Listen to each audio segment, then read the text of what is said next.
डाले रात भर ड्राइवर मोर भतार चाही। भाई खेसारी लाल यादव के ये गाना आया है। रात भर ड्राइवर मोर भतार। जी हाँ मेरे दोस्तों, आज सुबह सुबह गाना भाई खेसारी लाल यादव के आया है, जिस गाना के नाम है टेम्पू के ड्राइवर 2। जी हाँ मेरे दोस्तों, आप सही सुन रहे हो, क्या ही बवाल गाना लेकर आए। इतना बेहतरीन गाना भाई खेसारी लाल यादव लेकर आए हैं। थोड़ा सा आप लोग गाना सुन लीजिए, उसके बाद इस गाने के मुद्दे पे हम बात करने वाले हैं दोस्तों कि किस तरह की ये गाना आया है। भोर फागुन हमारा लफिरी होके जाओ न दूर हमारा। जी हाँ मेरे दोस्तों, क्या ही बेहतरीन गाना आया है। जी हाँ मेरे दोस्तों, भाई इस साल सबसे बड़ा सुपर हिट गाना, सबसे super hit duper hit Khesari Lal Yadav के गाना आया है भाई। ये गाना बे म्यूजिक पे आया है। जी हाँ मेरे दोस्तों, और ये गाना लिखे हैं भाई कृष्णा बेदर्दी। जी हाँ मेरे दोस्तों, कितना बेहतरीन गाना लिखे हैं।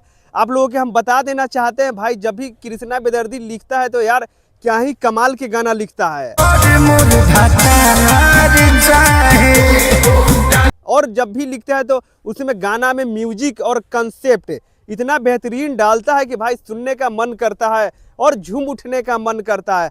और मैं इसमें एक्ट्रेस की बात करूं तो भाई इसमें मुस्कान जायसवाल है। जी हाँ मेरे दोस्तों, भाई क्या ही कमाल की इसमें एक्ट्रेस काम की है। और खेसारी लाल यादव के भाई तो क्या ही बेहतरीन इसमें गला की आवाज़ है। और एक और मैं बात बता देना चाहता हूँ कि भाई विरोधी के भाई सच में पिछवाड़ा में एकदम आग लगा दी है भाई खेसारी लाल यादव। जी हाँ मेरे दोस्तों, क्योंकि इतना कस के तमाचा मारे हैं खेसारी लाल यादव विरोधी के कि हम बता नहीं सकते हैं। जिस तरह से खेसारी लाल यादव के भाई बैक टू बैक गाना आ रहा है।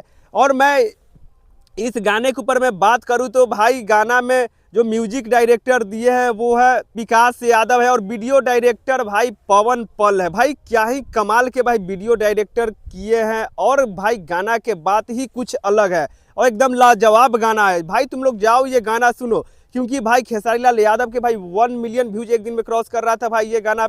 अभी तक के सिर्फ भाई 4 लाख ही व्यूज गया और सबसे बेहतरीन गाना आया है।